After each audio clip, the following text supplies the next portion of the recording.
Olá, amados. Aqui quem vos fala é o Rodrigo, da Casa de Oração da pastora Elza Pinheiro.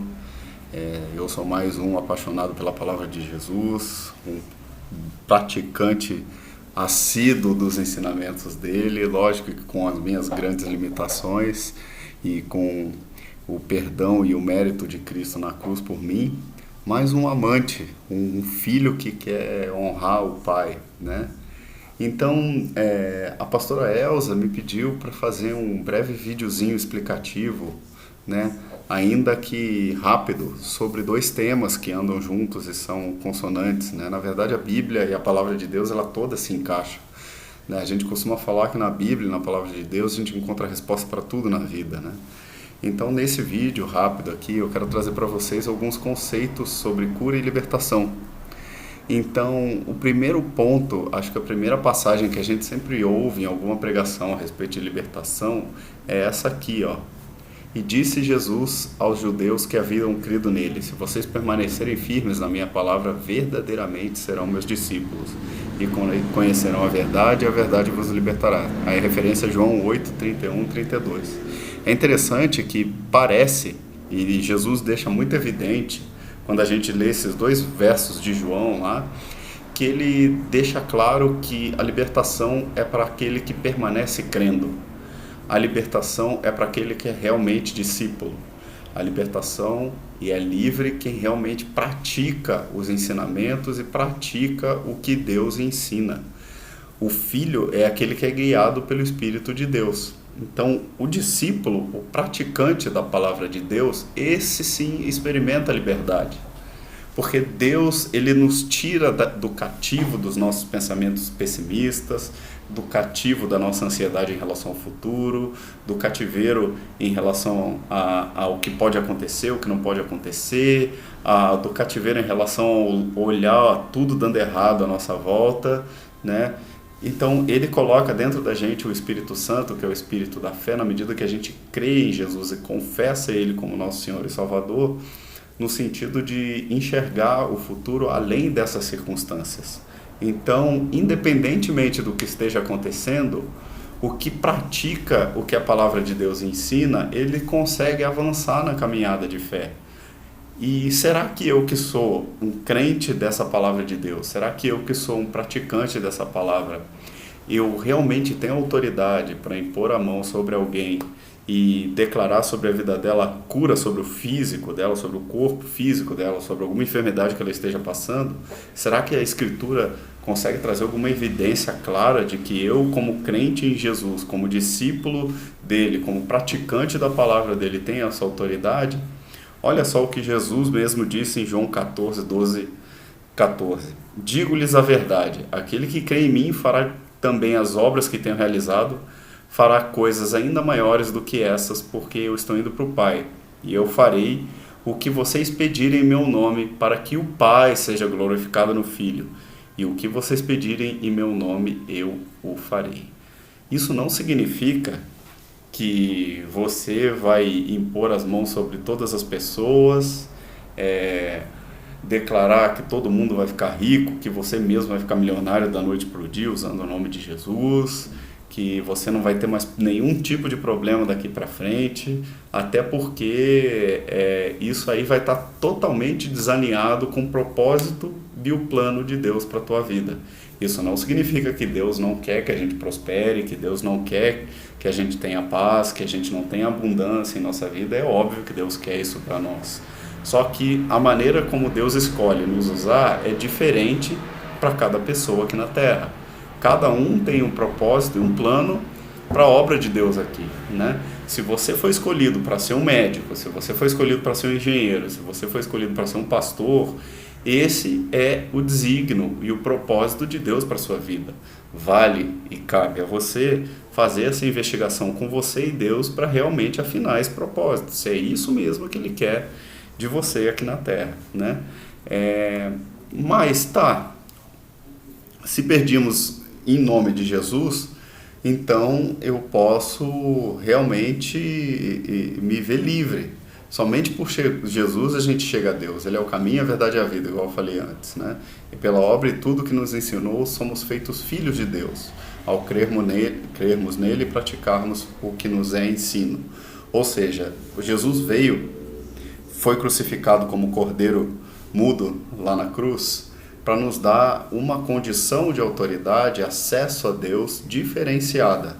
Nós, até antes da vinda de Jesus, o povo que cria em Jeová, o povo que cria em Deus e tinha conexão com Deus e praticava as obras da lei, ou buscava sempre tentar praticar, com algumas limitações, todas as limitações não conseguiam cumprir, eles foram conhecidos como o povo servo de Deus. O que isso significa? Que era um povo escolhido por Deus, né, que é o povo, a nação de Israel, para ser o povo que servia a Deus. Na parábola do filho pródigo, o próprio Jesus demonstra o porquê da vinda dele e do futuro sacrifício dele, falando na parábola do filho pródigo. Que era o irmão que tinha uma mentalidade de servo, e o filho pródigo que tinha a mentalidade de filho, que por mais que tivesse feito um monte de coisa errada e pecado muito e entristecido o pai com as atitudes que ele fez, ele volta para a casa do pai com a mesma condição de filho, né? E pai recebe ele como filho. Então é nessa perspectiva que Jesus veio. Olha aqui, João 8,36. Portanto, se o filho os libertar, vocês de fato serão livres. Então, o único que nos dá acesso ao Pai é Jesus. O único que nos dá o caminho, a verdade e a vida é a palavra de Jesus. Ele é a água viva, ele é o verbo.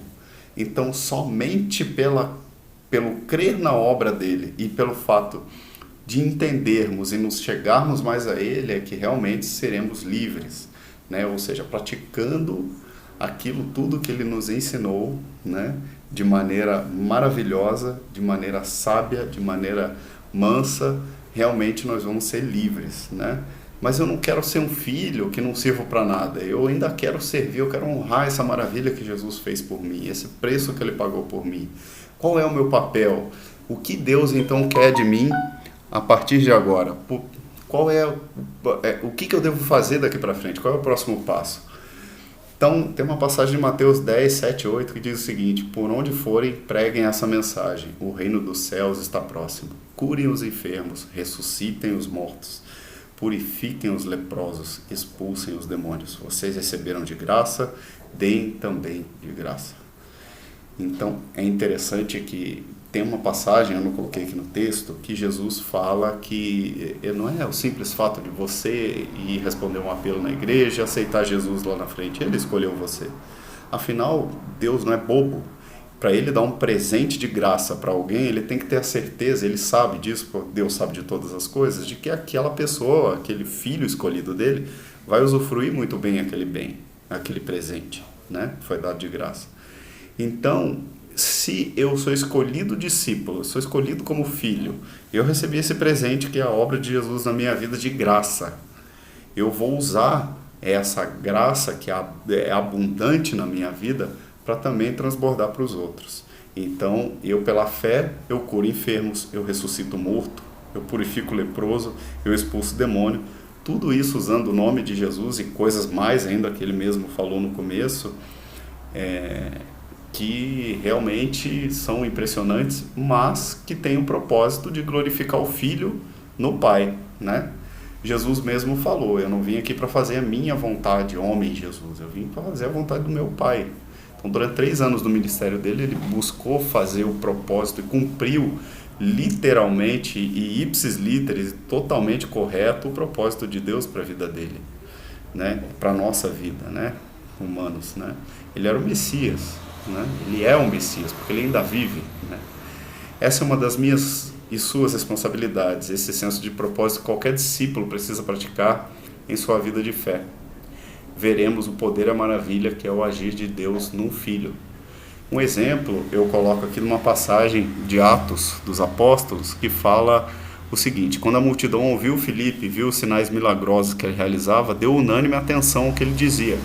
Os espíritos imundos saíam de muitos, dando os gritos, e muitos paralíticos e mancos foram curados. Então, gente, se Filipe, né, que logo depois da morte e ressurreição de Cristo, e um dos grandes contribuidores do Evangelho, muitíssimo inspirado pelo Espírito Santo, escreveu, né, as cartas de Paulo, né, você vê as maravilhas que um discípulo é capaz de fazer usando o nome de Jesus. Então, a palavra de Jesus, o ensinamento, a palavra de Deus, ela realmente é cura tanto para o nosso físico quanto para a nossa alma. Ela é extremamente poderosa para fazer grandes prodígios, grandes maravilhas em nossa vida, né? Outro ponto interessante é o seguinte, é que além de eu crer em Jesus e ser escolhido por Ele para ser filho dele, eu tenho dentro de mim uma certeza que é a maior bênção, a maior riqueza que qualquer ser humano pode ter aqui na Terra, que é o Espírito Santo habitando dentro de mim, né? Como é que eu verifico isso na Escritura? É verdade mesmo isso? Ora, o Senhor é o Espírito e onde está o Espírito do Senhor, ali há liberdade. Então, onde eu permito que o Espírito Santo flua, quando eu não decido pecar, mesmo tendo consciência do pecado, tá? O fato de eu crer em Jesus não automaticamente me apaga, não me anula a minha consciência em relação ao pecado. É bom destacar isso daí, né? Ele me dá liberdade ainda, para que meu livre-arbítrio ainda permaneça, para decidir, orientado pelo Espírito Santo, que é melhor andar numa prática de santidade, né? Livre do pecado, apartado do pecado, né? Então é interessante a gente ter essa consciência que isso me faz livre, né? Não viver escravo do pecado igual antes de crer em Jesus era, quando agora eu creio em Jesus, eu tenho a capacidade de dizer não para a prática do pecado, né? Quanto a cura e a libertação andam juntos, né? Deu um problema aqui no texto, não quis dar ênfase nessas palavras, eu não sei porquê. Mas essa é uma passagem profética do maior profeta messiânico, Isaías, apesar de Jesus depois falar que João Batista foi o maior dentre todos os profetas, não cabe aqui entrar nesse debate agora, mas é interessante a gente refletir essa passagem de Isaías, né, que fala o porquê e como que Cristo, usando o nome dele, tirou ou pagou a nossa conta, né? Certamente ele tomou sobre si as nossas enfermidades e sobre si levou as nossas doenças. Contudo, nós os consideramos castigado por Deus atingido e afligido, mas ele foi transpassado por causa das nossas transgressões, foi esmagado por causa de nossas iniquidades, e o castigo que nos trouxe paz estava sobre ele, e pelas suas pisaduras ou feridas somos sarados. Interessante o quanto o profeta messiânico Isaías pega e profetiza, né, sobre a vinda do Messias, a vinda de Cristo, a obra dele aqui. E realmente foi isso que ele fez, né? Ele foi o cordeiro imolado, ele pagou o preço pelos meus erros e pelos seus. A Bíblia diz que sem derramamento de sangue não há remissão de pecados. Ou seja, o salário do pecado é a morte. Então só em sacrifício de sangue de algum inocente é que nós conseguimos pagar pelos nossos pecados, né? Mas então quem é curado pelo poder de Jesus e não é um discípulo, ele pode ser agraciado por essa bênção da cura milagrosa de Jesus? Pode. Se ele tiver um pingo de fé e no primeiro contato ele crê que Jesus pode curar ele, porque Jesus é Deus e para Deus não há nada impossível, vamos ver uma passagem da Bíblia que explica isso daqui. Mas para que vocês saibam que o Filho do Homem tem na terra autoridade para perdoar pecados, disse ao paralítico: levante-se, pega sua maca e ande, vá para casa. É tão impressionante essa passagem que mostra o caso do cara que era paralítico e o poder da palavra de Jesus, além de falar para esse paralítico que os pecados dele estão perdoados porque ele viu fé no paralítico, ele pegou e declarou, lançou a palavra e liberou a autoridade de cura, tirou a enfermidade do cara e o cara automaticamente na hora levanta e sai andando e vai para casa. Eu ouço muitos pregadores, teólogos aí, que tem no YouTube, por exemplo, não vou citar nomes aqui, né, mas tem um que é um desigrejado, que ele vive falando, eu gosto de assistir ele, tá? Por justamente ser um contraponto. E ele questiona muito isso. Ele fala que não, ele levou sobre si as nossas enfermidades. Ele diz que isso não faz sentido bíblico e tudo mais, né? E o que eu acho interessante é que no poder do nome de Jesus, que é o próprio Deus, e se ele nos deu essa autoridade, eu acho muito pouco improvável de que isso não seja uma verdade.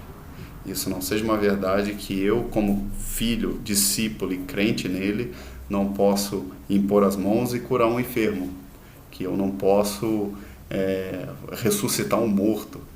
Cara, Deus pode tudo. Se ele quiser fazer isso para a honra e glória do nome dele e não do meu, ele vai fazer.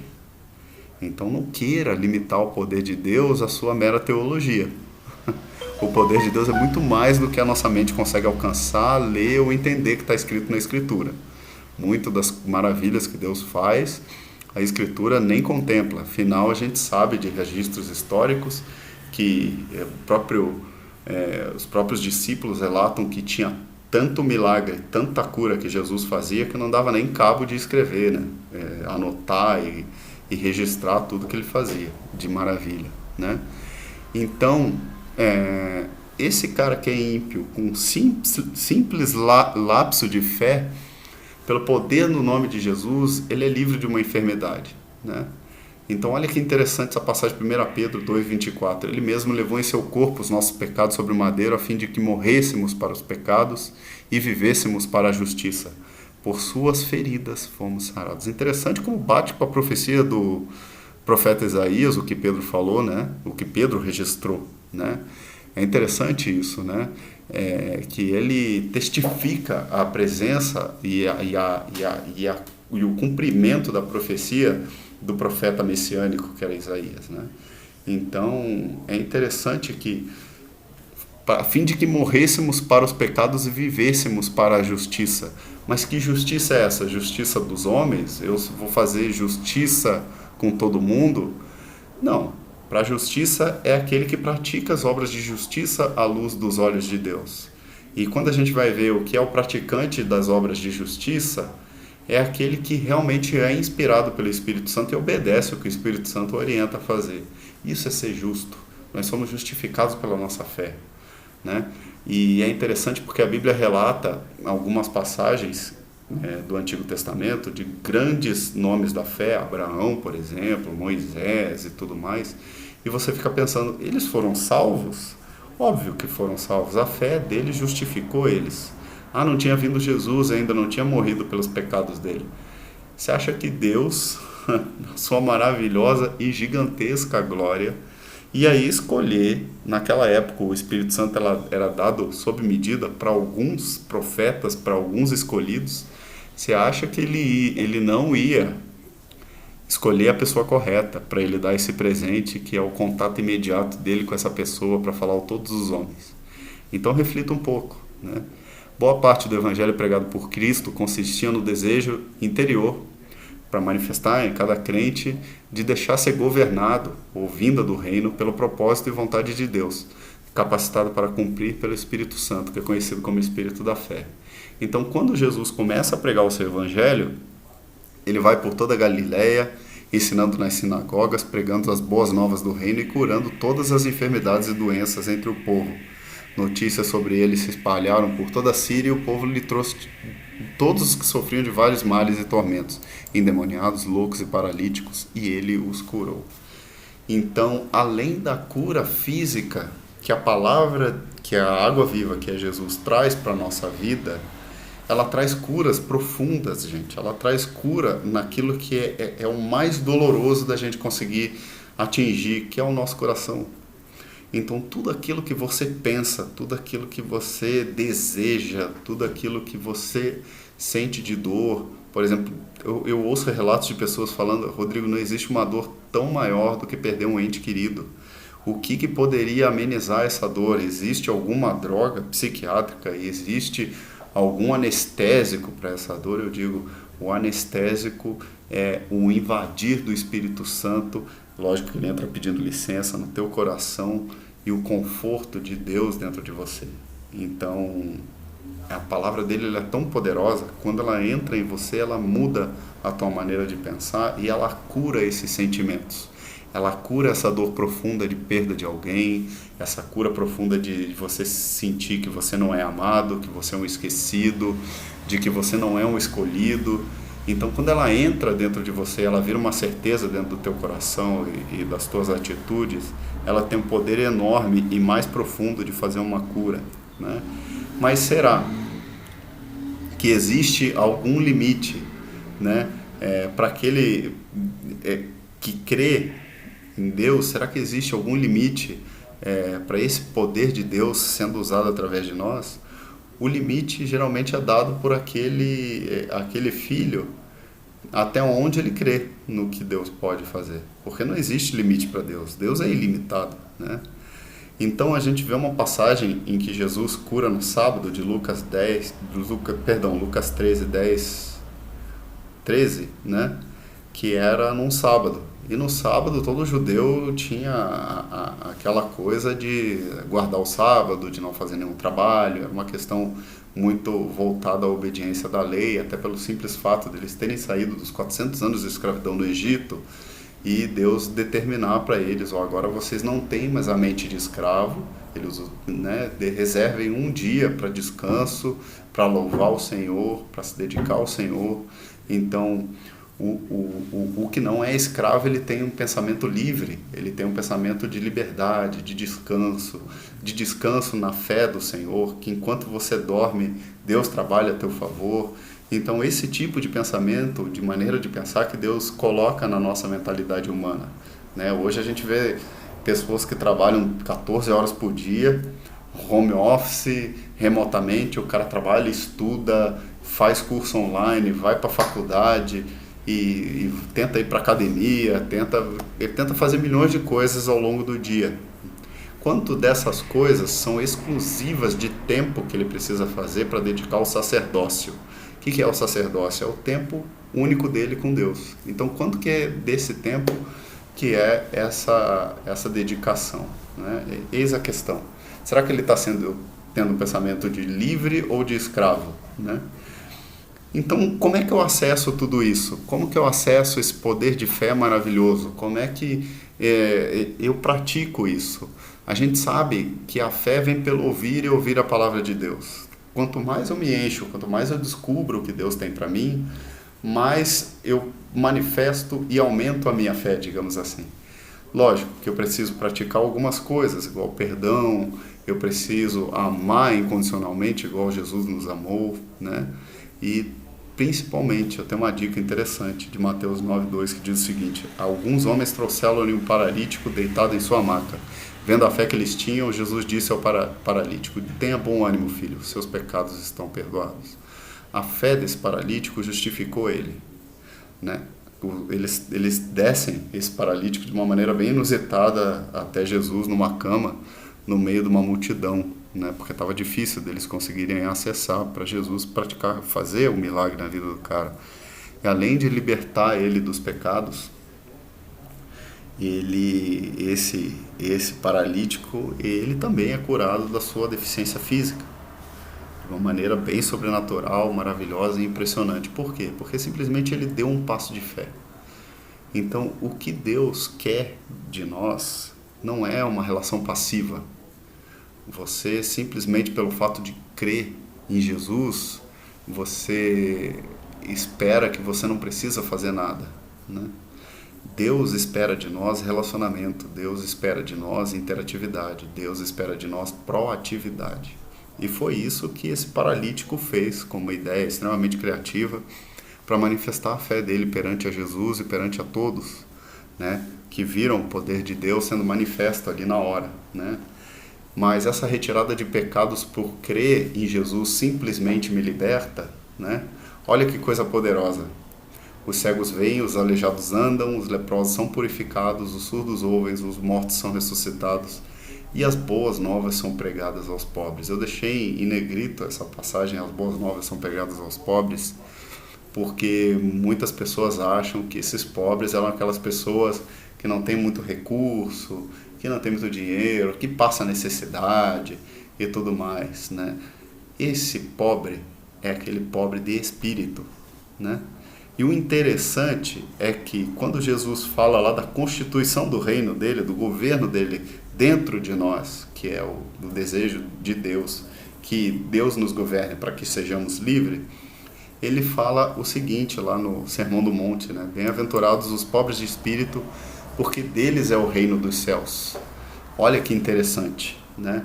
Então, essa é uma bem-aventurança que todo crente precisa sempre praticar. O reconhecimento que você precisa de mais do Espírito, você precisa de mais fé, você precisa se alimentar mais da palavra de Deus. Você nunca está plenamente satisfeito do que Deus tem para você, afinal Deus é ilimitado, os seus ensinamentos são inúmeros, a sua sabedoria é eterna, então você tem que sempre ter esse reconhecimento perante a Deus de que você precisa descobrir, mergulhar mais nele. O pobre de espírito é aquele que reconhece a necessidade de aprender mais, de ser mais íntimo do Senhor. Mas e aqueles que ainda não conseguiram acreditar nesse poder transformador da palavra de Deus? Será que existe alguma passagem bíblica em que, por mais que Deus declare ou queira curar ou queira transformar a vida das pessoas, as pessoas falam assim: eu não consigo acreditar nisso, isso não vai acontecer comigo, isso não é para mim? Vamos ver uma passagem bíblica que traz muita revelação, e eu quero terminar o vídeo aqui, não vou estender, já está grande demais. E vamos lá, Marcos 6, 5, 7. Não pôde fazer ali nenhum milagre, exceto impor as mãos sobre alguns doentes e curá-los. E ficou admirado com a incredulidade deles. Então Jesus passou a percorrer os povoados ensinando. Chamou os 12 para junto de si, enviou-os de 2 em 2 e deu-lhes autoridade sobre espíritos imundos. A cura só acontece quando existe fé do nosso lado. Ou seja, a libertação só vai existir quando nós também manifestarmos o nosso desejo, o nosso interesse e abrirmos o nosso coração para que Deus entre e faça a obra dele em nossas vidas. Meus irmãos, a palavra de Deus, ela não é entendida com a nossa razão. A gente diz na teologia, com a nossa alma, com o nosso entendimento, porque Deus, ele é tão grande, ele é tão maravilhoso, ele é tão imenso que a nossa mente não consegue compreender ele. A palavra de Deus, ela só nos transforma quando ela entra no nosso coração e quando a gente diz assim: ó, eu leio a Bíblia, mas eu não entendo, Senhor, mas eu aceito, eu quero, eu recebo você, um belo dia eu vou entender, e essa palavra que está escrita aqui vai acontecer na minha vida, porque a palavra dele não é uma mera teoria, é uma verdade que realmente vai acontecer. Então, a nossa mente não é capaz de entender as coisas que são espirituais. O que é do Espírito se discerne espiritualmente. Então, meus irmãos, eu fico por aqui. Espero ter conseguido contribuir com vocês de maneira bem significativa. E fiquem na graça e na paz do Senhor. Um forte abraço e até o